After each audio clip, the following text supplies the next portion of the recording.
Have you hit rock bottom in your love life, or do you feel like you're headed there? Or maybe you're at your wit's end with your husband or the man that you're dating? Well, I totally feel you because I was there not that long ago. And in today's video, I want to share with you a powerful tool that helped me get through that and make it to the other side to my happily ever after. Hi, everyone. Welcome to another Wednesday chat. So for those of you who are new to my world, my name is Mireille Nicole. I'm a relationship coach and I help women get their happily ever after, whether they're in a relationship or whether this is for their next relationship. And I focus on women who are divorced, but hey, these skills, these tools, this coaching that I do helps everyone in their love life. So I am just hopping on today to riff about something I talked about in a post a little while back.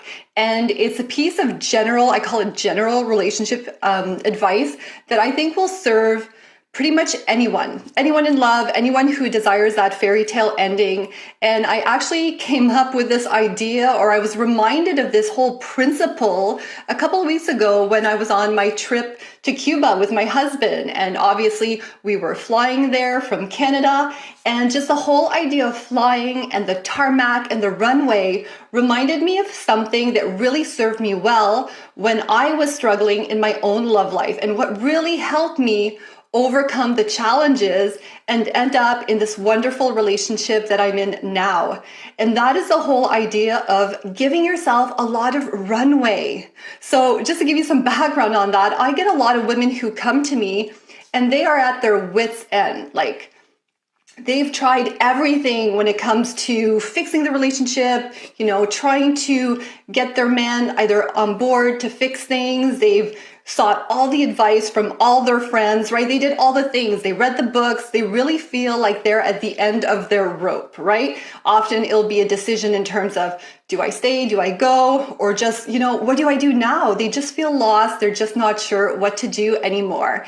And one of the big things, and I totally get it. First of all, I will share, I totally get that. I know for myself, I also had to hit rock bottom in my own love life, in my own relationship, before I really started experiencing the transformations, before I could really commit and devote my time to discovering, what really makes a strong relationship, what creates a healthy relationship, what is my role, what role can I play, how do I show up in love, and how does that influence the whole dynamic and how the man responds to me and how the relationship feels and turns out. So I was there. And actually, just to share a bit of my story, so like I said earlier, I'm divorced. So actually that was my first rock bottom. So we're not going to talk about that today, but I have to say I had two rock bottoms in love. So the first time was with the divorce, my first marriage. And the second time was in my relationship after my marriage. So I had truly, even at the time, I knew I found my person when it came after my divorce and found my then boyfriend and now husband. And for the first 3 years, I'd say we had a wonderful relationship, like a whirlwind. I can't even say that, whirlwind. You know what I mean, right? Romance. And after those 3 years, I would say like another 3 years was when it really started going sideways. That's when it really started getting rocky. And I have to say, I let myself get to my rock bottom at that point. So it took a good 3 years after the first 3 years of honeymoon, let's just call it, right? That honeymoon phase, to really get to my own wit's end, the end of my rope, my rock bottom. And I have to say, that's not so much the issue, okay? So if you're there, you feel like you're getting there, that's kind of where things are going. I don't want you to necessarily get worried about that, but this is going to be a really important message for you. And that's not so much the issue that I want you to remember or to focus on, right? The problem happens when we start expecting results, when we start wanting to do the changes and fix things.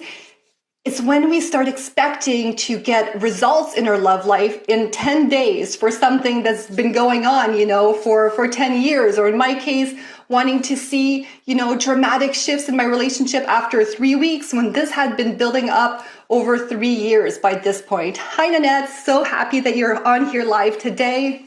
So really, the issue is not so much the stage necessarily, right? It's going to be the perception moving out of it. So one of the things that really helped me and made sure that I was able to stick to this journey and really get to my happily ever after was going in with the mindset that I was going to do this no matter what. Okay. So I was going to do this no matter how much time it took, whether it took 3 months, 6 months, 9 months. And I'm not saying to tolerate, right, a situation like an unhealthy relationship. If there's any kind of abuse, you feel, unsafe for, in terms of harm or even for your life, if you feel unsafe, right, this is not what I'm talking about at all, right? You definitely do not want to give, any opportunity, in that situation, get support and get yourself, out of that situation. But for other situations where, maybe the relationship started off really good, which was the case when I shared my story, right? And things along the way started to get really sideways and rocky, there's clearly something that happened along the way for that. And a lot of times, women will come to me and say, just he changed, or, they feel fooled because going along as the relationship went on, things really did change. And I'm not saying it's always the case that, it's part of the dynamic. Maybe there are some men out there, who were fooling you in the first place. But a lot of times there are really shifts that can happen during the course of that relationship, especially when, that you don't have all the tools that you need, like I did, right? All the communication tools, all the negotiation skills, the assertiveness skills, understanding the man, really understanding how his brain works. That's like the most fascinating part and exciting part that I love sharing about. So it was really a matter for me of removing that timing. And that's the key. That's the key piece of advice, or the key takeaway I want you to keep with you after this video, was removing the whole notion of timing. Timing is a man-made construct. We invented the notion of time. Like I said, I'm not saying you tolerate things forever, but when I really focused on doing the work, doing the inner work too, right, on myself, but also doing the work in terms of relational intelligence and how, a lot of times we'll do work on ourselves and we'll be digging into all our feminine energy and whatnot, ignoring kind of the dynamic, right? That dynamic part with the masculine, with the man, is going to be just as important to focus on, and really getting those skills and even that practical approach to relationships is going to be so valuable. And when you focus on that, and I noticed for myself, when I started focusing on, making myself a better partner, a better girlfriend at the time, a better wife. Still to this day, I use all these tools, and everything I share, the coaching I support with, is still stuff that I use for myself all the time. It's really when I sought out that help, that coaching, that support for myself, and really remove the timeline. It wasn't a question for me, right? I decided that was who I am. I was going to work on becoming this person, and whatever would happen in my relationship, obviously I would observe it, I would take the feedback, and it would help me move forward. But the thing is, it's not the timing that helped me make the decisions in terms of what do I do with my love life now that I'm in this other relationship and it's going sideways. It was really doing the work. And if you can remember that it's not so much the timing, again, how much time it takes, that's going to be the indicator. It's going to be the work that you do. What's that quote? And I don't know the exact words from it, but I think it's from Rumi or something. And he says something like, as you take the first step, the path appears.